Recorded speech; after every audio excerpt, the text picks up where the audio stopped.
to that big HVAC show. I'm your big HVAC host, Dwayne Anderson. In this month's podcast, episode 8, we interview Will Wilson from Pace Solutions, and we discuss hot water heating systems and how to make them more efficient. You can download it today on anywhere podcasts are available. Enjoy. October 1st is International Coffee Day. How will you celebrate? Make it truly international by having a coffee from Hawaii with Ohana Estate Coffee. Ohana means family, and in the family of blends, you can choose anything from Sunset Decaf to Big Swell Espresso. This all can be found at ohanacoffeeco.com.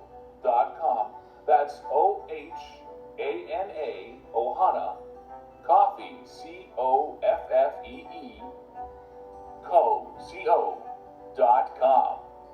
Join the family and celebrate International Coffee Day with an international coffee. Did you enjoy the summer? We had unprecedented heat waves. Did you manage to keep cool? Now it's September, and our thoughts turn toward keeping warm for the next few months. Today, in episode 8, we will be discussing hot water heating systems. Yes, boiler systems. But more specifically, what can be done to make them more energy efficient? My guest today has 5 years in the HVAC industry, currently is the Business Development Manager for Pace Solutions, and a random fact, he joined us on episode 3. So he is the first returning guest to the podcast. Will Wilson, welcome back to that big HVAC show. Thanks for having me, Dwayne. Great, it's great to have you back. How was your summer? Oh, it's been great. Absolutely gorgeous weather here on the West Coast, so no complaints from my end. Did you have a chance to go anywhere? Yeah, a couple of small little camping trips, get out and enjoy the nature. Awesome. That's great. Just grab a sip of my Ohana Estate coffee here. So last time we spoke, it was getting into the spring season. We talked about cooling towers, but I mean, we kind of pigeonholed that discussion. But on a broader scope, how does Pace Solutions, which is an HVAC water treatment service provider, respond to the growing needs of energy efficiency and sustainability in the HVAC industry? Yeah, well, water treatment has been a big part of energy efficiency, but a lot of people don't realize that. You have any type of, hydronic heating system or cooling system, and a lot of the efficiency of that system is the water heat transfer. And if the water is fouled up due to corrosion or scale and things like that, you can actually prevent heat transfer, which increases your energy efficiency or increases your energy consumption. Take cooling towers like we talked about last time. A credit card thickness of scale on that cooling tower can raise the energy cost by about 30%. So that's long been a part of it, but now we're starting to see advancements in water treatment that are going beyond just preventative maintenance and preventing those systems from losing efficiency. We're actually having products come out now that are increasing heat transfer and increasing energy efficiency beyond what the system can do on its own. That's 30% energy efficiency is a big deal. So last time we talked about cooling towers during the spring season. Now we're heading into the fall season, so most people are thinking about their heating systems. Is there anything that Pace Solutions can do to enhance the energy efficiency of boiler systems? Yeah, actually, there's a technology we've been working with now for the last 5 years. It's a technology that was originally invented in the UK and has done really well in Europe. It's a product called EndoTherm, and it's an additive for any kind of closed-loop system. We use it primarily in North America for heating systems, so your boiler systems could be geothermal or hydronic heat pumps. And what EndoTherm does is it reduces the surface tension of the boiler water, which allows that water to make more contact at the surface area between the heat transfer surface and the water. So your radiators, your in-floor heating, your air handling coils, wherever that water is transferring heat, it can deliver more heat with each cycle. So your building's going to heat up quicker, and then you have a colder return water coming back to your boiler, which allows the boiler to operate under higher efficiency. So what we've seen in lab situations where they've built, purpose-built rigs to verify it, it saves 15%. It lowers that natural gas consumption of your boiler by 15%. We've now put it in thousands of buildings. I've probably been involved in well north of 100 case studies with EndoTherm with clients like BC Housing, a lot of the local school districts, some of the cities. And what we've found is we've seen anywhere from 10% up to about 17 to 20% reduction. And it's not that EndoTherm performs differently in given buildings. It's more that, when we're looking at boiler natural gas savings, we're looking at the total energy consumption for the building and try to isolate. So if there's other factors like usage goes up or occupancy changes, that's kind of skews the result one way or another. But yeah, in live applications, we're seeing 15%. So it's very, very exciting for us. And that's just the EndoTherm product itself. Yeah, absolutely. That's the only change we'll make. It's added into the boiler loop. So the same way you would add your typical corrosion inhibitors or glycol for freeze protection, all we're doing is adding 1% concentration of EndoTherm. So we're really not displacing any of the system, not changing any of the chemistry, other than reducing the surface tension by 60%. And that change alone is going to increase that heat transfer and drive that efficiency gain.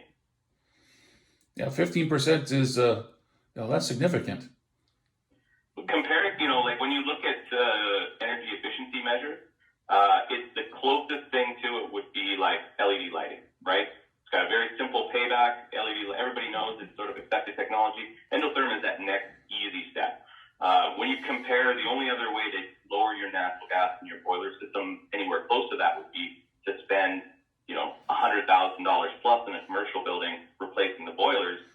This is a simple pour and drop in additive that requires, no downtime, no changes to the set points, really no changes to the system at all other than adding the product. Oh, okay. So Pace Solutions is not just in the lower mainland where we are. You guys are throughout Western Canada, correct? Yeah, actually, we just opened an office in Toronto. So we have offices in BC, Alberta, Saskatchewan, Manitoba, and Ontario. So we service most of Canada, and certainly I'm located on the West Coast. So what I was thinking is, being originally from Alberta, where we have minus 30 weather, and we don't have that in the mainland, the colder it gets, obviously, the more the boilers work. Is there a greater efficiency because the boilers in Alberta and Saskatchewan may work longer and harder than they would here in the mainland? Yeah, it's a good point. So certainly the higher the demand, the bigger the payback, right? I will say that with, systems in Alberta, they're typically built, northern Alberta, the systems are built bigger to be able to accommodate that higher heat load. So there's a little bit more product that has to go in. But yeah, the payback is much better, say, in Edmonton versus San Diego, right? If we're treating heating systems.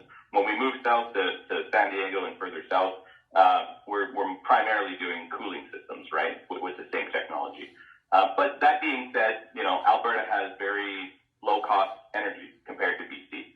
So when I look at the financial savings, BC and Alberta are very, very similar. Oh. Same in Ontario. Ontario has a fairly high cost of gas, and they get very cold winters. So, simple payback is typically 2 years or less.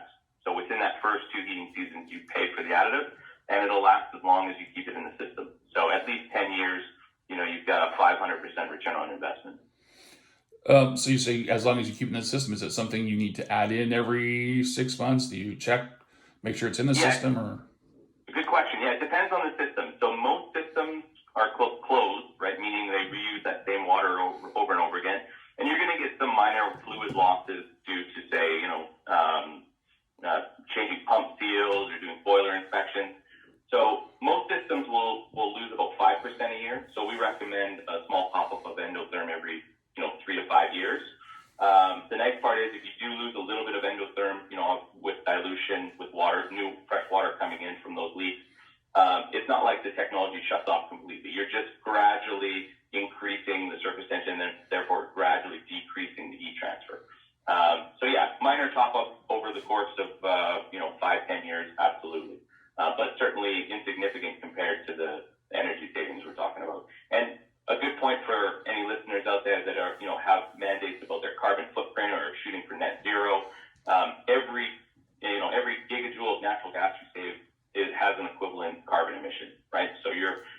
drastically decreasing your carbon footprint for your building by adding a technology like EndoTherm. So what type of buildings do you put this in? Are stratas, commercial buildings? What can you explain on that a little more?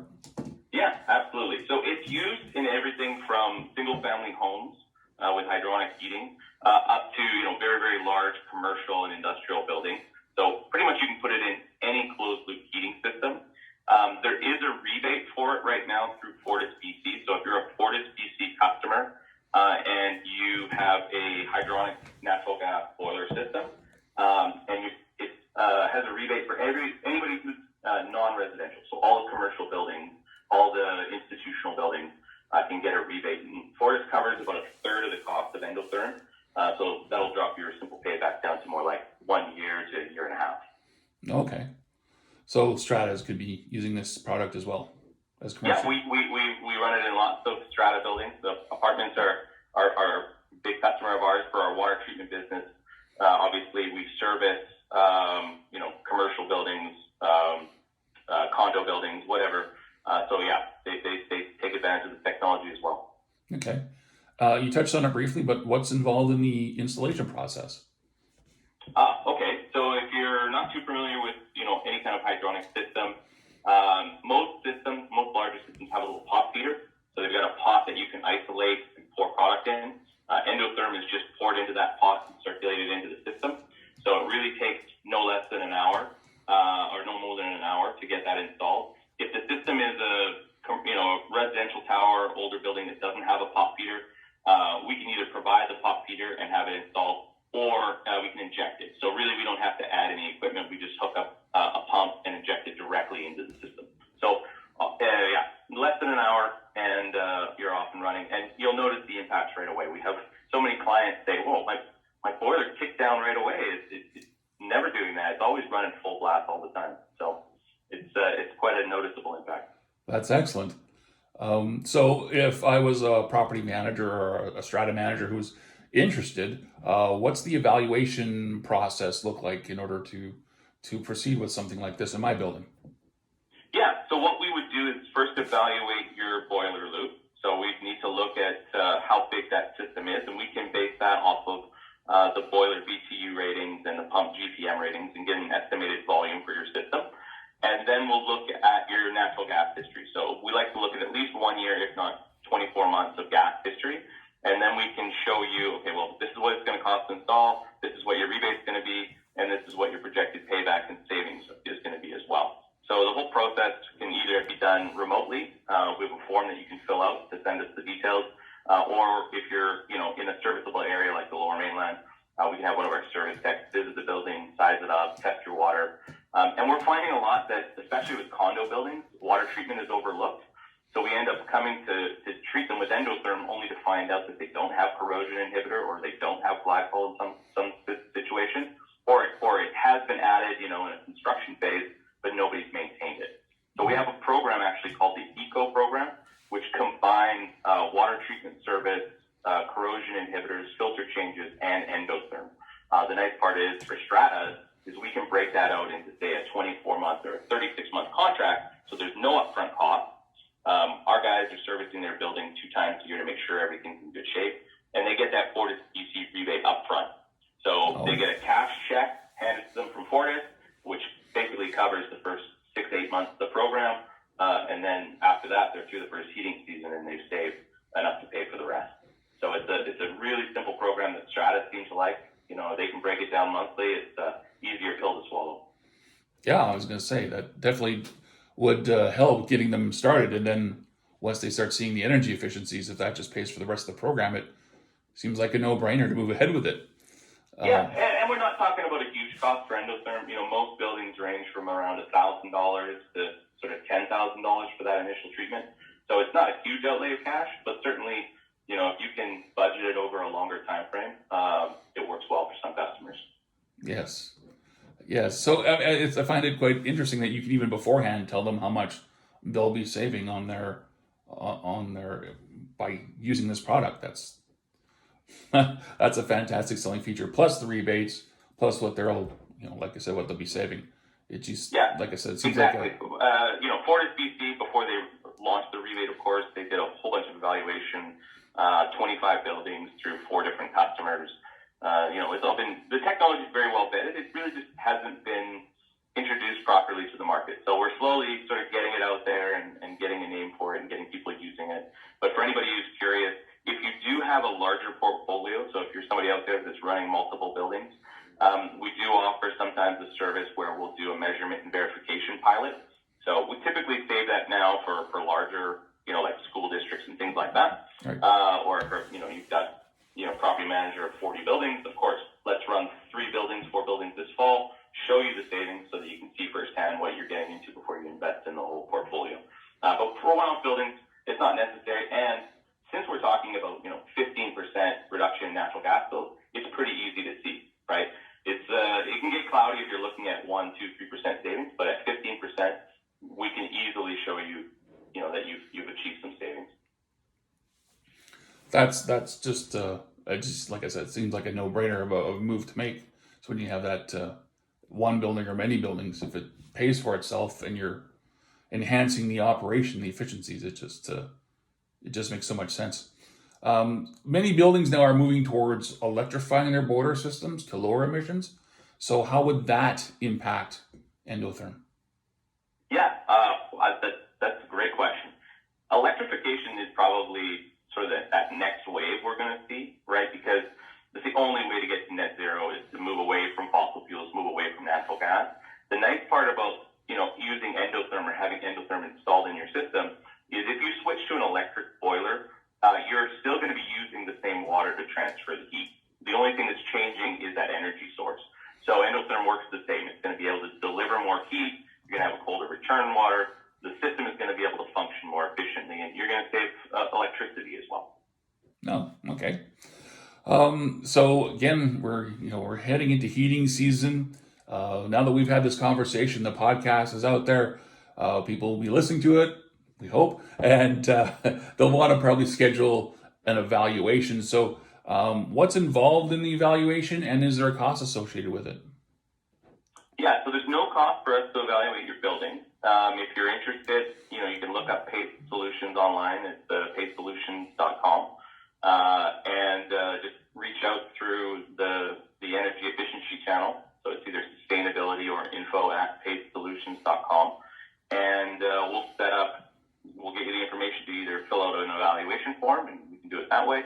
But there's no cost associated with it. We understand that, we don't want to put any roadblocks in anybody's way to use this technology. And once they see what those savings are, most projects move forward. So it's well worth our time to come evaluate your buildings and help all of our customers. So get on it now. The boiler season. Boilers are going to be firing up very soon. Kind of like mid-September is when most people start firing up their boiler systems. Yeah. If you don't have water treatment taken care of course, that would be our first step, right? If you're unsure, our guys will come out, test the system. Usually it doesn't cost a whole lot to get water treatment sorted in a closed loop system for, say, a condo or a commercial building. Might be a couple $100 in corrosion inhibitor, and our guys come to site a few times to make sure that system is balanced. If the only customers we turn down for EndoTherm are systems that have really bad leaks. So if the corrosion inhibitor is not staying in the system and it's leaking out, and there's, those kind of mechanical issues, we recommend you repair those before investing in EndoTherm. So we can help you identify if your building is one of those that needs maybe some mechanical work beforehand. But typically, I'd say about 95% of buildings are tight enough to be able to take advantage of the energy savings. So yeah, if you're interested in energy savings this fall, act soon because, the best bang for your buck is to install it sort of in September, October. Yeah, good. Well, is there anything else you can tell us about Pace Solutions as our time is drawing to an end here this morning? Yeah, I think the only thing I'd like to recommend here is for anybody in Vancouver who's been dealing with the cooling towers this summer, hopefully you've had your one Legionella test done and you've got your tower all set up, because city bylaws here are now coming around doing site inspections, making sure your logs are in place and you've had your one test for the year. And then coming up, it won't be very long until January when monthly testing is going to be mandated for the city of Vancouver for Legionella in your cooling tower. So we're coming to the end of the cooling season, but definitely need to make sure you have a plan in place for January. If you need help with that, of course, the PACE team is experts in water treatment for cooling towers. And certainly we have the ability to help you do all the paperwork to make sure your towers are registered and set up for success. And again, they can find you at? PACEsolutions.com. Great. I appreciate your time today, Will, on that big HVAC show. I appreciate you coming back, and I love the information we discussed today. I think it's fantastic. So. Yeah, well, maybe next time, if you heard about it here on the Big HVAC Show, let me know, and then I'll be sure to give that feedback back to Dwayne about the support that he's able to provide for his audience. It's great opportunity to share some exciting information. Great, I appreciate that. Thanks again so much, Will, and hopefully you'll be returning again. You're a friend of the program now. Looking forward to it. Right. Thank you. If you have any questions about this topic, please send an email to thatbighvacshow@gmail.com. You can connect with the show on social media too. Search @thatbighvacshow on Instagram, Twitter, and on YouTube. Pants? Who wears pants? Oh, Will, just one more thing. Ford, Chevy, or Dodge? Oh, Ford all the way. I wish I'd known that beforehand. Well, I'm a fan of the classic Mustang, so okay. I gotta say Ford. Yeah, I'm a Camaro guy, so Ooh, I know. Had I known this before. Yeah. Thanks so much. No problem. Have a good day. You too.